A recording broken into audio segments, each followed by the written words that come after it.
पुणे विभागातून सुरू असलेली डेमू ट्रेन दिवसेंदिवस नवनवीन समस्येमुळे वादात अडकतीये। गुरुवारी दुसऱ्यांदा डेमो गाडी दौंड येथे बंद पडल्याने तांत्रिक अडचणीने ग्रासली असतानाच याला राजकीय वळण लागत असल्याची धक्कादायक माहिती समोर येते। डेमू गाडी मध्य रेल्वेच्या पुणे विभागाकडून 25 मार्च पासून सुरू करण्यात आली। पुणे दौंड बारामती या 3 मार्गावरून ही गाडी धावते। दौंड आणि बारामती येथील नागरिक पुणे शहरात शिक्षण, नोकरी आणि विविध कामानिमित्त या गाडीने प्रवास करतात। या मार्गावरही गाडी नव्याने धावत असल्यानं सुरुवातीपासूनच अनेक समस्या येत आहेत।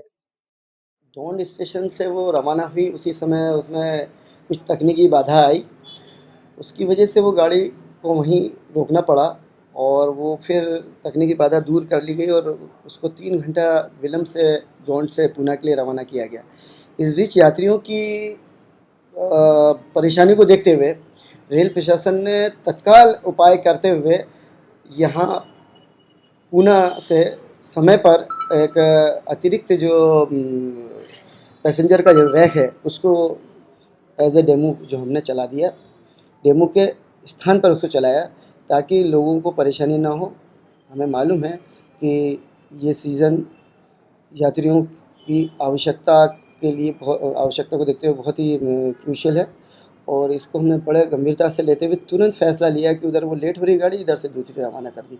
इस तरह से ये देखा गया है कि रेल प्रशासन ने यात्रियों की सुविधाओं का पूरा ध्यान रखा और अपनी तरफ से तत्काल उपाय करते हुए राहत दी। ही गाडी सुरू झाल्यापासून अनेक वेळा वेळापत्रक विस्कळीत झाल्यानं प्रवाशांना मोठ्या समस्येला सामोरं जावं लागतंय। गेल्या काही दिवसांपूर्वी एका आठवड्यात डेमू या गाडीचं वेळापत्रक निश्चित केलं जाईल असं प्रशासनाकडून सांगण्यात आलं होतं। डेमू के कुछ दिनों से विलंब से चलने का कारण है इसके समय सारणी में थोड़ा सा हम लोग चेंज करने जा रहे हैं। हमने प्रस्ताव विस्तृत रूप से बना लिया है और वो यात्रियों के अनुकूल समय पे हमने चलाने के लिए समय चक्र बना लिया है और हेडक्वार्टर को भेज दिया है।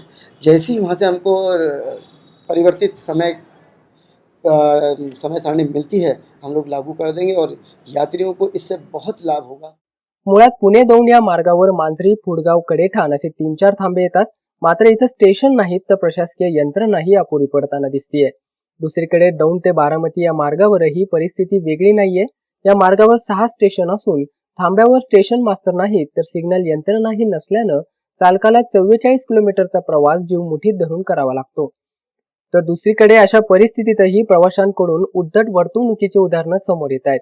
या मार्गावर पुरेशी यंत्रणा कार्यरत नसल्यानं या संधीचा फायदा काही राजकीय मंडळींकडून घडत असल्याचं रेल्वे प्रवासी ग्रुपकडून सांगण्यात येत आहे। गाडी वेळेत सुटत नाही, वेळेत पोचत नाही, वेळेत येत नाही, त्यामुळे ते प्रवासी तर वेटीला धरलेलं आहे आणि रेल प्रशासन पण तेवढंच प्रशासन इतकं परेशान झालेलं की त्यांना काय करावं त्याला पर्याय मार्ग सुचत नाही। त्याच्या जागी त्यांनी तात्पुरत्या लांब पल्ल्याच्या ज्या गाड्या आहेत थ्रू ट्रेन्स त्या केल्या तर बरं होईल।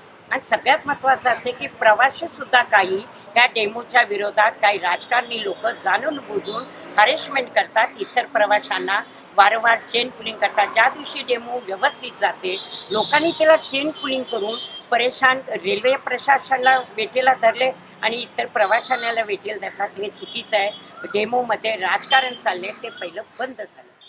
कारण नसताना चेन पुलिंग करणं असे प्रकार सातत्यानं या ठिकाणी घडत असल्याचं समोर येत आहे। तर दौंड स्टेशन सोलापूर डिव्हिजन मध्ये येत असल्यानं प्रशासनही हतबल झालंय। पुणे दौंड बारामती या डेमो गाडीच्या शुभारंभापासूनच या गाडीला राजकीय वळण लागल्याचं चित्र पाहायला मिळतं।